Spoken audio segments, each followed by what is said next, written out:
অন্যতম সিনিয়র প্রশিক্ষক এবং পরিদর্শক হযরত মাওলানা মুহাম্মদ আতিক বিন হাসান শেখ সাহেব। হযরতের মূল্যবান বক্তব্যের পূর্বে সংক্ষিপ্ত পরিসরে একটি ইসলামিক সঙ্গীত পরিবেশন করবেন হযরত মাওলানা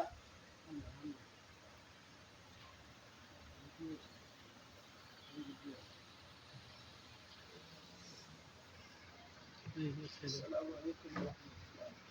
ওয়া আলাইকুম আসসালাম ওয়া রাহমাতুল্লাহ।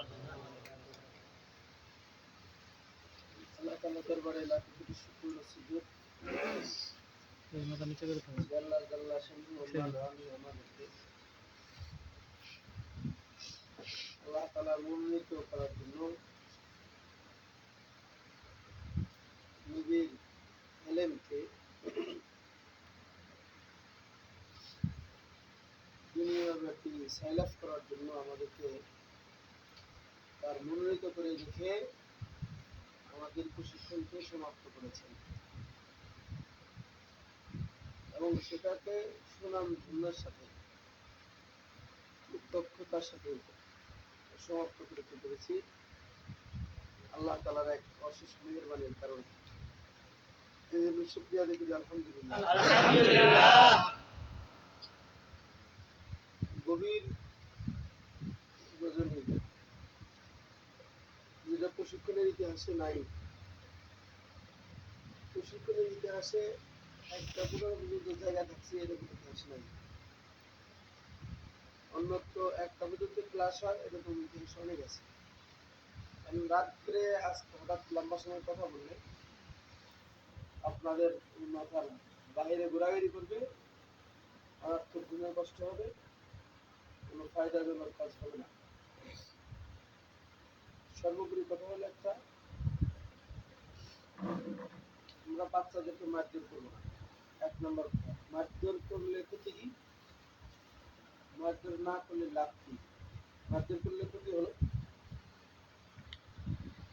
আপনি কোনো এক বাচ্চাকে ক্লাস করাইতেছেন, হাতের মধ্যে ব্যাট রাখছেন, চিকন একটা ব্যাট বা কুলচা বা যেটাই রাখেন, চলতেছেন পড়া পড়তেছে না, অন্য মনস্ক হয়েছে, আপনি বাড়ি দিচ্ছেন। বাড়ি দিলে যাকে বাড়ি দিচ্ছেন ও নড়াচড়া করছে, কিন্তু যাকে বাড়ি দেন নাই ও আর জায়গায় আছে। নড়াচড়া করার কারণে ওর বাড়িটা গিয়ে লাগছে আরেকজনের কানে, ছোট বাচ্চার কানে লাগছে।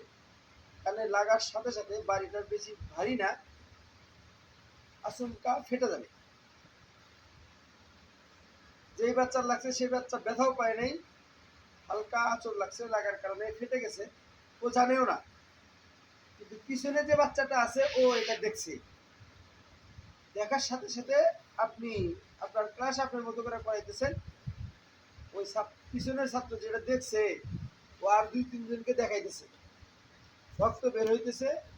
এটা ওই বাচ্চার রক্ত মুছে দিচ্ছেন, ও জানেও না, বুঝেও নাই, দেখাও নাই। পাশের যে বাচ্চা দেখছে এ দৌড়ায় গিয়া বাড়িতে চলে গেছে। বাড়িতে গিয়া বলার সাথে সাথে যে আপনার মেয়ের বা আপনার ছেলের আন্টি সর্বনাশ করে ফেলছে, গিয়েছে কান ফাটাই ফেলছে বাইরে। সাথে সাথে এই মহিলা এই বেটারে ফোন দিবে, কোথায় আছো? অমুক জায়গায় ধান খেতে, ধান নিয়ে যেতেছে। অমুক জায়গায় অফিসে, অমুক জায়গায়। যে যে হালতে আছে ওই হালত থেকে শোনার সাথে সাথে ওখান থেকে মাল কাঁচা মাইরা দৌড় মারবে। তার গোষ্ঠীঘাতির যারা আছে সবাইকে ফোন করে বলবে যে আসেন, আমি আদিক সঙ্গে ঠিক করতে হবে। হ্যাঁ, আমার মেয়ের বাইরে, আমার ছেলের বাইরে কান ফোটায় বলেছে।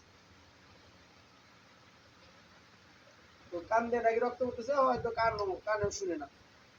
গোষ্ঠী সহ মাদ্রাসার সামনে আইসা হাজির লাঠিবালা নিয়ে, আমাকে ট্যাকেল দিতে আর 2-4 জন লাগে। এর মধ্যে থেকে যখন আমি ভালো পড়াইছি, ভালো পড়ানোর কারণে অন্য ওস্তাদদের শরীরে গা জ্বলা শুরু হয়ে গেছে।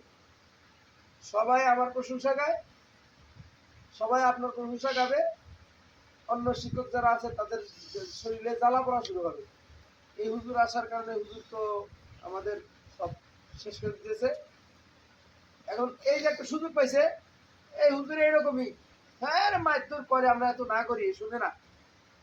হ্যাঁ দেখেন সবার মুখে মুখে আতিক হুজুরের কথা, এই সেই অমুকের কথা, তমুকের কথা। এই কথাগুলো যখন বলবে তখন ওরা আরো রায় পেয়ে যাবে। ওস্তাদের কাজ ছিল হুজুর এমন কোনো সময় করার মতো না, হঠাৎ ভুল করে হয়তো হয়ে গেছে, আমরা শুনি কি হয়েছে, এটা না, বরং আরো উস্কাই দিবে, আপনাকে থাকার মতো ব্যবস্থাও রাখবে না। কিন্তু যখনই মারধর করেন নাই, আপনার সুনাম শিক্ষার্থী ওরাও সাথে সাথে অন্যরা বলছে আমরা কি করার, আগামী বছর ওই হুজুর কি দরকার আমাদের ক্লাসে, আপনাদের দরকার পড়বো না। বছর শেষ আপনাকে নিয়ে হেঁটা আসতে শুরু করবে। কথা কি বুঝছেন? প্রথম শ্রেণী যারা বলবে আমার কে চাই, যে ক্লাসে পড়াইছে ওই ক্লাসের যে সমস্ত বাচ্চাগুলো উঠাইছে তারা বলবে যে আমরা অমুককে পাবো বিধায় আমরা এই বাচ্চাগুলাকে এই বছর রাখছি ওখানে, সুযোগ না থাকলে আমরা অন্য জায়গায় নিয়ে যাবো। আপনার সামান্য একটা ভুলের কারণে আপনার সারা দেশের মধ্যে এক যুগে এটা ভাইরাল হয়ে যাবে। ফেসবুকের জামানা, এটা খুব সতর্ক। কেউ যদি এই জামানায় আল্লাহ আল্লাহ হতে চায় তাহলে তার জন্য সহজ, আর কেউ যদি সারা দুনিয়ার মধ্যে নিকৃষ্ট হতে চায় তার জন্য সহজ। সহজ হইল নিকৃষ্ট হওয়ার জন্য একটা কুকর্ম করব, ধরবো, মাইট টাইট দিব, জামা জমা ছিড়বো, জুতার মালা গলায় পরাই দিয়ে একটা ফেসবুকে ছবি সারা হাতে হাতে শুরু হয়ে গেছে একবারে। এন্টি গ্রুপ যারা আছে এরা তো একেবারে ভাইরাল করেই ছাড়বে। এই জন্য এই জিনিসগুলো ভয় পাইন যে এখন আমি যদি কোনো গুনার কাজে লিপ্ত হই, কারোর সাথে এরকম সুসম্পর্ক বা কোনো কিছু দুঃসম্পর্ক করতে চাই, আর যদি কোনো সময় ধরা পড়ে যান তাহলে কিন্তু বিপদ হয়ে যাবে। সেটা বাইরের মাধ্যমে হোক, এটাও বদনামের একটা কারণ, অন্য কিছু হোক, দুঃসম্পর্ক হোক, খারাপ সম্পর্ক হোক, যেটা হোক, এটার জন্য বেঁচে থাকতে হবে। ছাত্রদের গায়ে টাচ করা যাবে না, মেয়েদের গায়ে তো টাচ করা যাবেই না, এটা হারাম। মেয়ে বাচ্চা পড়বে না আমাদের কাছে, আমরা কখনো চেয়ার নিয়ে মেয়ে বাচ্চার সামনে বসবো না। আমরা দেখি তো, খালি এখানে না, সব জায়গায় দেখি ছেলেদের সামনে ছেলেরা এক পাশে ঘুমায়, ছেলেদের পাশে জায়গাটা ফাঁকা আছে, ছেলেদের পাশের সামনে জায়গা ফাঁকা আছে, আর মেয়েদের সামনে ফাঁকা আছে, চেয়ার নিয়ে মেয়েদের সামনে বসা, এটা খুব খারাপ লক্ষণ। আমরা সবসময় মেয়েদের থেকে আড়াল হয়ে থাকতে চাই। কথা কি বুঝছেন? মেয়েদের থেকে দূরে দাঁড়ায় পড়া শুনবো, মেয়েদের গায়ে টাচ করে পড়া শুনবো না, মেয়েদেরকে হাত ধরে পড়া শুনবো না, মেয়েদের কাঁধে হাত রেখে পড়া শুনবো না, এটা সম্পূর্ণ নাজায়েজ। আমার মনের ভাব আমি বুঝি আমার কি হচ্ছে এখন। এটা তো দূরের কথা, ছোট ছেলেটা নিসফে আওরাত হিসাবে আখ্যায়িত করা হয়েছে। যতক্ষণ পর্যন্ত দাড়ি না উঠবে এতক্ষণ পর্যন্ত নিসফে আওরাতের অন্তর্ভুক্ত করা হয়েছে। আমরা পারতাম সারাদিন তারা ক্লাস করার পরে দুই চারজনকে ডাক দিয়ে বলতে পারতাম যে পায়ের আঙ্গুল গুলা একটু টানে দাও, এদিক দিয়ে গোস্তের মধ্যে ব্যথা করে, আমরা বলতে পারতাম যে আমাদেরকে একটু চাইপা দাও, বলতে পারতাম না? খেদমত করতেন না আপনারা? করতেন। এগুলার থেকে আমরা বিরত থাকছি যাতে করে আপনারা এই অভ্যাসটা বুঝতে পারেন যে এত লম্বা সময় দাঁড়ায় রয়েছে, দাঁড়ায় থাকার পরেও ওস্তাদ আমাদের থেকে শারীরিক ভাবে কোনো খেদমত নেই। কেউ বলতে পারবেন যে আমার চিড়ি কেটে দিচ্ছেন, কেউ বলতে পারবেন যে আমার চুল কাটাই দিচ্ছেন, চুল কাটা দেবেন মাথা বানাই দিচ্ছেন, বলতে পারবেন নাকি? কেউ বলতে পারবেন যে হুজুরের মাথায় একটু তেল দিয়ে দিচ্ছেন, বলেন কেউ আছেন হুজুর করছে, বলতে পারবেন? এই বিষয়গুলা নিজের ভিতরে শিক্ষা রাখতে হবে, নিজের ভিতরে শিক্ষাটা জমা রাখতে হবে। আমাদের কাছ থেকে সেবা নেয় নেই, সেবা নেয় নেই, জিনিসটা রাখতে হবে। আপনি নুরানি বাচ্চাদের কিভাবে সেবা নেবেন? আপনারা নুরানি বাচ্চাদের সেবা করবেন, নুরানি বাচ্চাদের জুতা একটা আরেক জায়গায় চলে গেছে, আপনি হাত দিয়ে নিজ হাতে দুই হাত দিয়ে দুইটা ধৈরাই না সুন্দর করে সামনে দিয়ে দিবেন, এটা না হলো আদব। এই বুঝছেন নাকি? মোবাইলে চলবে নাকি? মোবাইলে কি শুনবেন? হাজারো কথা রয়ে গেছে। আপনার তো মাগরিবের ইশার আগে আপনাদের কথা শেষ হওয়ার কথা, কিন্তু বেজাল টেজাল হইয়া এদিক সেদিক দৌড়াদৌড়ি পাইরা খাওয়া দাওয়া করতে করতে দেরি হয়ে গেছে। এখন লম্বা কথা আছে, এই কথাগুলো তো বললে আপনাদের জন্য ফায়দা না বললে আপনাদের জন্য ক্ষতি।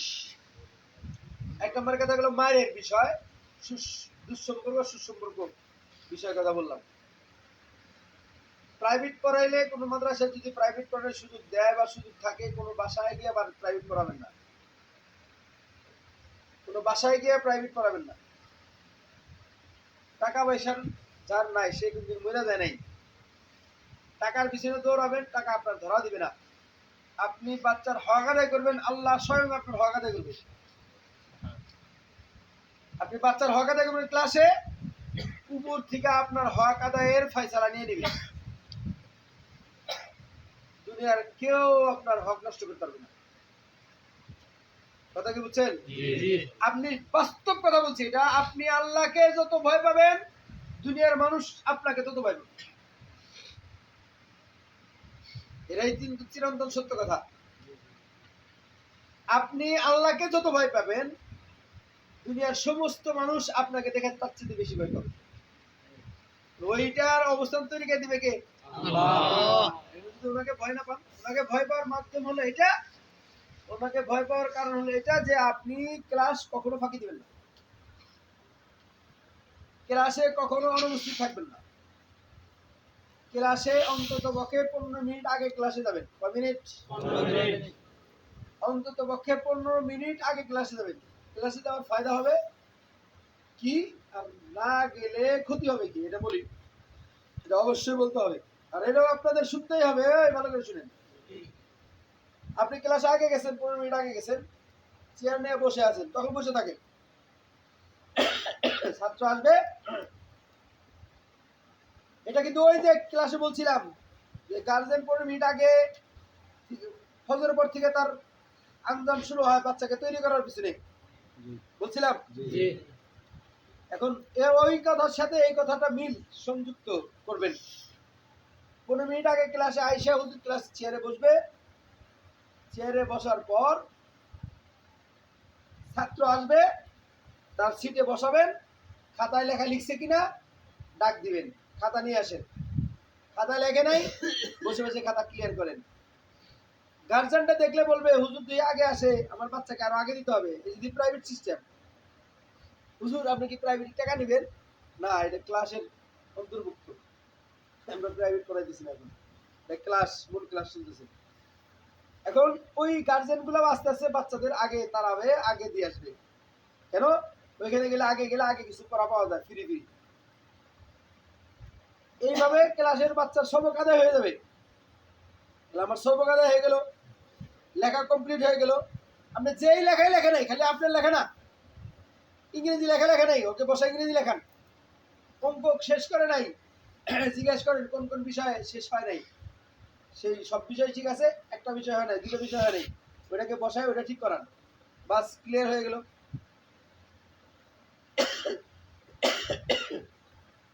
যখন ক্লিয়ার হয়ে যাবে, এর দ্বারা এই বাচ্চার ফায়দা হওয়া শুরু হয়ে গেল। আগে আসবে, পড়া পারে না, পড়াগুলা মুখস্থ করাইতে থাকেন। একজন আর দুইজনকে বসায় দেন, তুমি ওকে একটা হাদিস শোনাও, তুমি ওরে শোনাও, তুমি ওকে মাসালা শোনাও, তুমি তোমার ক্লাস যেটা তুমি সেটা করাও, আমার ক্লাস যেটা আমি সেটা করাই। আমি কোরআন শরীফ দুর্বল, আমি কোরআন শরীফ বসায় দেই। বাইরে খেলার ওই সময় নেই, বাইরে খেলার সময় হলো আসরের পর, আর ওই সময় হলো পড়ার সময়। এসে বসায় দিলেন, কাজ দেখলেন, সবাই দেখবো না অমুক হুজুর সবার আগে ক্লাসে যায়, এই ক্লাসে গেলে এই লাভ হয়। আর ক্লাসে যদি আপনি আগে না আসেন, 10 মিনিট 15 মিনিট পরে আসেন, ক্ষতি আছে। ক্ষতি কি? ক্ষতি হলো ওদের কাছে 4 ধরনের অস্ত্র থাকে। 1 নম্বর অস্ত্র থাকে কলম বা পেন্সিল। ঘুমায়। 1 নম্বর অস্ত্র থাকে পেন্সিল বা কলম, এটা একটা অস্ত্র। 2 নম্বর অস্ত্র থাকে ধারালো স্লেট, ধারালো স্লেট। 3 নম্বর অস্ত্র থাকে ওদের কাছে স্কেল, সেটা কাঠের হোক অথবা স্টিলের হোক অথবা প্লাস্টিকের হোক। 4 নম্বর অস্ত্র থাকে হলো ডাস্টার। ডাস্টার যদি তুলার হয় তাহলে সমস্যা নাই, অনেক সময় কাঠের থাকে, অনেক সময় কাঠের থাকে। অথবা কাঠের না তুলিরই হলো, এটা একটা অস্ত্র, যেমন এটার মধ্যে চক আছে। কেউ যদি রাগ করে ওই যে ঘুমাইতেছে আর চোখের মধ্যে ঢিল মারে, হ্যাঁ, চোখের মধ্যে ময়লা যায়, চোখের ক্ষতি হওয়ার সম্ভাবনা থাকে। চক মারাত্মক একটা ক্ষতিকারক জিনিস। 4 ধরনের অস্ত্র থাকে। এই অস্ত্রটা কি হবে? বাচ্চারা আসবে, হুড়াহুড়ি শুরু করবে, দৌড়াদৌড়ি করবে, একজন আরেকজন সিলেট ভেঙে ফেলছে, এটা দিয়ে মায় সিলেট বাংলাদেশকে। একজন আরেকজনের সাথে ঝগড়া বাচ্চা দিছে কলম দেখাও, কোন হুজুরের ক্লাস? ওই আতিক হুজুরের ক্লাস, আতিক হুজুরের ক্লাস। এর ক্লাস এরকম হয়, ওই যে ঘুমাইতেছে, বেশি আলোচনা করা যাবে না, বুঝে আসছে। আতিক হুজুরের ক্লাসের মধ্যে এরকম উল্টাপাল্টা হয়। এক সিলেট দিয়ে ঘাও মেরে দিছে, কলম দিয়ে ঘাও মেরে দিছে, সিলেট দিয়ে মাথার মধ্যে বাইরে মারছে, ফেটে গেছে। এখন রাস্তা দিয়ে এদিকে নেছো, রাস্তায় যাইতে হাজার হাজার দোকান, হাজার হাজার মানুষ, খেয়েছি খেয়েছে, মাথা ফাটা লেগেছে। এটা কোন হুজুরের কোনটা? আতিক হুজুরের কোনটা? অথচ আমি ক্লাসে এখন আসিনি, আমি ঘুমিয়ে আছি, বা আমি ব্রাশ করতেছি বা খানা খাইতেছি। 15 মিনিট আগে ক্লাসে না আসার কারণে ছাত্র আগে আসছে, হুড়াহুড়ি পারাবাড়ি করে একজন আরেকজন সিলেট ভেঙে ফেলছে, ভাঙে না? জি। পাড়াতে সিলেট ভেঙে ফেলছে। এখন সিলেট যখন ভেঙে ফেলছে, এখন সিলেট ভেঙে ফেলার কারণে হুজুরের মাধ্যমে, এই হুজুরের ক্লাসে শুধু সিলেট ভেঙে, অন্য কোনো হুজুরের ক্লাসে ভাঙে না। আলোচনা শুরু। এই যে চৌরাস্তার মধ্যে লোকটারে, বাচ্চারা নিয়ে গেছে, মাথা ফেটে রক্ত বেরোতেছে, আপনি কিন্তু জানেনও না, কিন্তু নাম হয়ে গেছে আপনার। মিটিং হয়েছে, আপনার ক্লাসে এরকম হয় কেন? এই যে ক্ষতি, এলাকার নাম হয়ে গেছে, আপনি মাথা ফাটাইছেন। কথা কি বুঝছেন? বলে যে এখন কোন হুজুর ক্লাস করেছে? আতিক হুজুর। মারা হয় তাহলে হুজুরে মারছে, ছাত্র মারের কারণে আপনার একটা বদনাম শুরু হয়ে গেল। একটা জিনিস দেখবেন যে বদনাম রোডে তাড়াতাড়ি, আপনার দোষ নাই। যখন আপনি বিচার মীমাংসা হওয়ার পরে মামলা মোকদ্দমা খাইটা 10 বছর পরে যখন আপনি নির্দোষ হয়ে বের হইলেন, এই সময় কিন্তু আর আলোচনা হয় না, এই আমরা যাকে বলছিলাম এটা মিথ্যা বলছিলাম, অমুক নির্দোষ ছিল, যেটা বলে আপনার নামে একটা বিরাট কলঙ্কের একটা আলোচনা শুরু হয়ে গেছে, অথচ আপনি জানেনই না। আলোচনা কিন্তু ঢোল উঠে গেছে গা, আপনি লজ্জায় মুখ দেখাইতে পারতেছেন না। বিচার মীমাংসায় দেখা গেল আপনি আর ধরা ছোঁয়ার বাইরে। ওই উপস্থিত যারা ছিল হেরা খালি বলবো কি করছি রে, অমুকের এরকম আমরা বলছি। আর 10 জন যে শুনছে এটার কোনো খবর নেই, খবর থাকে? এখন আপনি যে মারেন নাই, এটার প্রমাণ কি আর হবে? হবে শুধু অফিস পর্যন্তই। এই জন্য ক্লাসে অন্তত কয় মিনিট আগে ক্লাসে আসবো? 15 মিনিট আগে ক্লাসে আসবো, ক্লাসে এসে বসে থাকবো। ক্লাস সময় শুরু হয়েছে, আমি চেয়ারকে লাথি মেরা দিয়ে বাস আমি দাঁড়ায় যাবো, ঘুরবো ঘুরবো করাবো। যদি ক্লান্তি লাগে আমি নিচে যাই নামাজ বিছায়া বসবো, অথবা পিছনে গিয়া বৈশা ছাত্রদের সাথে বৈশাই সামনের দিকে ঘুরা ঘুরা বসে থেকে পড়াবো, যা আমি আপনাদেরকে দেখেছি। পারা যাবে? একা একা কোনো গার্জেনের বাড়ি দাওয়াত খাবেন না, একা একা কোনো গার্জেনের বাড়ি দাওয়াত খাবেন না। যার কারণ আপনারা পাইছেন, সেটা হলো যদি আপনাদের কাছ থেকে খাওয়া দাওয়া শুরু হইতো, তাহলে আমি আপনাদেরকে শাসন সমাধান করতে পারতাম না, সমানভাবে করতে পারতাম না। এই যে টাঙ্গাইলে মানে আমার একই জেলার মানুষ, আর মোবাইল ধরা পড়ার কারণে ওর কাছ থেকে কিছু জরিমানা হয়েছে, জানেন? জরিমানা নেওয়া হয়েছে। তারপরে মুরব্বীর কাছে জরিমানা নেওয়া হয়েছে, আর আগে ইমাম সাহেবের কাছে জরিমানা নেওয়া হয়েছে, আরো কয়েকজন মোবাইল ভেঙে ফেলানো হয়েছে। যাদের মোবাইল ভেঙে গেছে আপনারা মনে কষ্ট নেবেন না, আমাদের সাথে সম্পর্ক রাখেন। এত কত দামি দামি ভালো ভালো ফোন ইউজ করতে পারবেন, আল্লাহ ব্যবস্থা করে দিবেন। কারণ ওস্তাদের দোয়া থাকলে সবকিছু হওয়া সম্ভব, আপনারা যদি কর্মঠ থাকেন। কথা কি বুঝছেন? আপনাদেরকে এই যে যাতে ছুটি না নেন, বা আপনাদের পরীক্ষা আগের থেকে নেওয়া হয় নাই, নাম্বার দেওয়া হবে না, যাতে পরবর্তীতে কোনো আর এরকম উল্টাপাল্টা না করেন, তার কারণে আপনাদেরকে বলা হয়েছে টাকা দেন, হ্যান করেন, ত্যান করেন। দেখলে আমরা টাকা নিয়ে ভাঙ্গি নাই, বা ভাঙ্গার মতো পজিশনও আমাদের নাই। যার টাকা তাদেরকে ফেরত দেব, যার টাকা তাদেরকে ফেরত দেব। কিন্তু আমরা কৌশল করে এই টাকা জমা রেখে দিছি, যাতে করে আর উল্টো উল্টো না করে, আবার গেলে আবার দিতে হবে টাকা, যাতে আর যাইতে না পারে। বিশেষ করে আব্দুল কাদের সাহেব টেহা না নিলে যাইতই, বুঝতে পারছে? এখন তো লাস্ট সময় না, জি এখন তো আর পড়াশোনা নাই, পিছনে সব গুলা পড়ে হয়েছে। যখন নতুন যাবো এই সময় গেছে গা, তাহলে এখন যাইতো না, থাকতো, আজকেও পাইতেন না। এই জন্য আমরা তাদের কাছে টাকা নিচ্ছি, আপনাদের সামনে ফেরত দেবো, আপনারা বলুন আবার টাকা দেয় নাই মনে হয়, হুজুর এখনই দিয়ে দিবি, হুজুরের কাছে আছে। কথা কি বুঝছেন? কিছু জিনিস আছে যেগুলা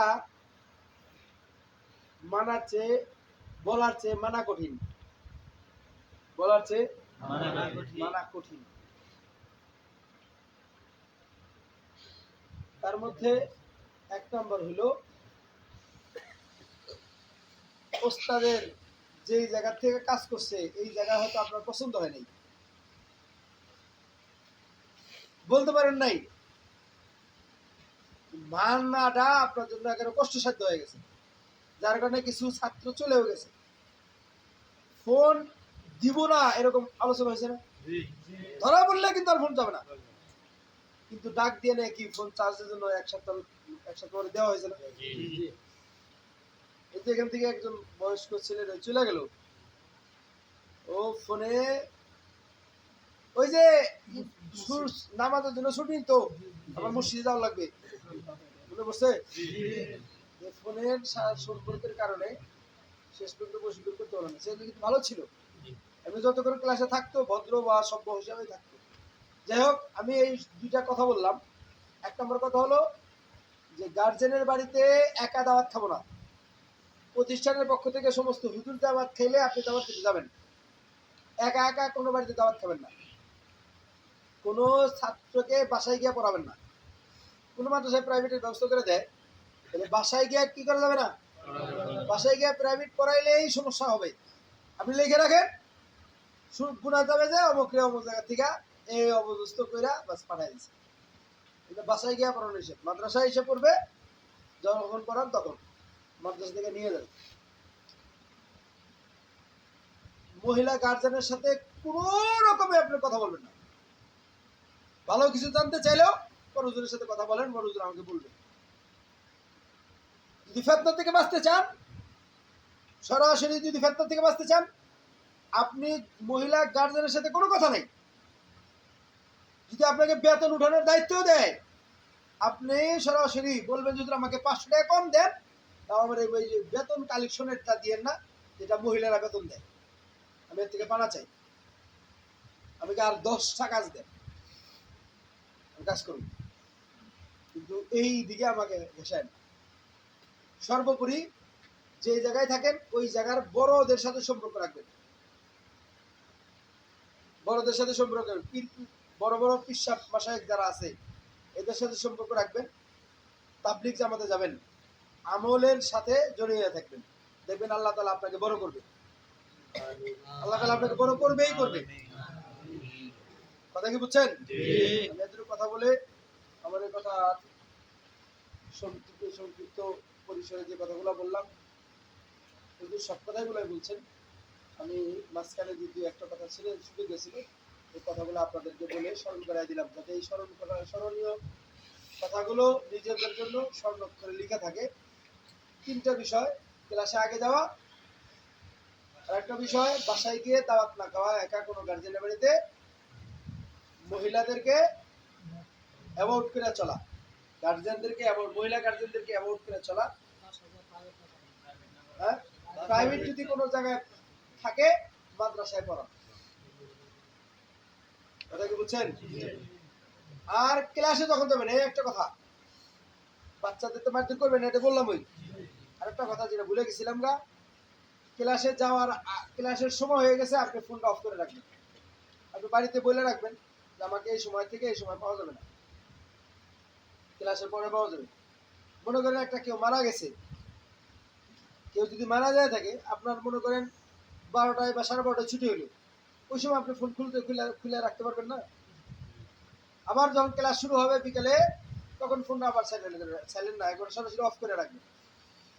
এর দ্বারা আপনার জন্য ফায়দা হবে। কথা কি বুঝছেন? এই কথা বুঝছেন? ক্লাসে ফোন রিসিভ করবেন না, একবারে বন্ধই রাখবেন ফোন। সকাল 8টার সময় বন্ধ করবেন, 12টা পর্যন্ত। 12টার সময় খুলবেন, 1টার সময় বা 2টার সময় থেকে যদি আবার ক্লাস শুরু হয়, ওই সময় আবার ফোন বন্ধ রাখবেন আসর পর্যন্ত। আসর পর থেকে খোলা রাখবেন। মাঝখানে 3-4 ঘন্টা ফোন যদি বন্ধ রাখেন, আহামরি কোনো ক্ষতি হয়ে যাবে, কিন্তু আপনার জন্য একটা সুন্দর একটা সুনাম হবে যে হুজুর ক্লাসে ফোন ব্যবহার করবে, ফোন বন্ধ রাখবে। কথা কি বুঝছেন? আরেকটা কথা, মোতামিম সাহেব যদি ক্লাস টাইমে ফোন দেয়, আপনি ফোন বন্ধ পাবে। মোতামিম সাহেব যদি ক্লাসে ডাক দেয়, বলে হুজুর আমি একটু ক্লাসে আছি, আমার ক্লাসটা শেষ করে আসি, আপনি ক্লাসের প্রতি আন্তরিকতা দেখাবেন। যদিও মোতামিম সাহেব ডাকলে ঘুমাইতে হয় না, মোতামিম সাহেব ডাকলে ঘুমাইতে হয়। কথা কি বুঝছেন? আমি হুজুর ক্লাসটা শেষ করে আসতেছি, তখন আপনার ক্লাসের প্রতি আন্তরিকতা দেখে হুজুর বলুন না, হুজুর ক্লাসের প্রতি বেশি দরদ। বুঝে আসছে? কেউ এসে কথা বলতে চাইলে, ভাই আমার এখন ক্লাস আছে, ক্লাসের পরে আপনার সাথে কথা বলবো। কথা কি বুঝছেন? ক্লাস হইতেছে, গার্জেনটা আসছে, আপনার সাথে কথা বলবে। পুরুষ গার্জেন আসছে, ভাই আমি ক্লাসে আছি, আমি ক্লাসের পরে একটু কথা বলি। অন্যথায় বড় হুজুরের সাথে আছে, কোনো বিষয় থাকলে হুজুর কাছে বলে গেলে হুজুর আমাকে বলবে। আপনি ক্লাসের প্রতি মনোযোগী হন, দেখবেন আল্লাহ তাআলা আপনাকে বড় করবে। অর্থাৎ বান্দার হক আদায় করলে আল্লাহ আপনার হক আদায় করবে। টাকা পয়সার পিছনে দৌড়াইতে হবে না, টাকা পয়সা আপনার পিছনে দৌড়াবে। আল্লাহ তাআলা যেন আমাদের সবাইকে কথাগুলোর উপর আমল করার তৌফিক দান করেন। আমিন। অনেক হয়ে গেছে, দোয়া করি। সুবহানাকাল্লাহুম্মা সুবহানাল্লাহ ওয়া বিহামদিকা ওয়া বিহামদিকা আশহাদু আল্লা ইলাহা